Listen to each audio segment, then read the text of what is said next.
পুরনো ময়লা আয়রনযুক্ত পানির ট্যাঙ্ক পরিষ্কার করে এমন একটি নতুন পানির ট্যাঙ্ক বানিয়ে ফেললাম। কিভাবে করলাম চলুন দেখে আসি। শুরুতেই বাসার পানির ট্যাঙ্ক খুলে দেখি কি একটা অবস্থা, ভিতরটা পুরো ময়লা আয়রনে ভরে গিয়েছে। ট্যাঙ্কির পানি দিয়ে কেমন একটা দুর্গন্ধ বের হচ্ছে। আর এই পার্সেলটি আনবক্সিং করতে শুরুতেই পেয়ে যায় সুন্দর একটি ব্রাশ। এটি দিয়ে মূলত ট্যাঙ্কের ময়লাগুলো ঘষা মাজা করে পরিষ্কার করতে হবে।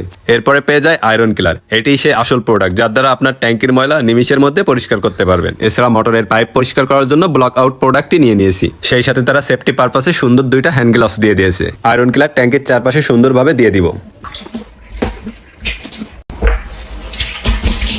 অবশেষে ট্যাঙ্কের চারপাশে আয়রন কিলার দেওয়া শেষ। এবার একটু ব্রাশ দিয়ে ঘষা মাজা করে নিব।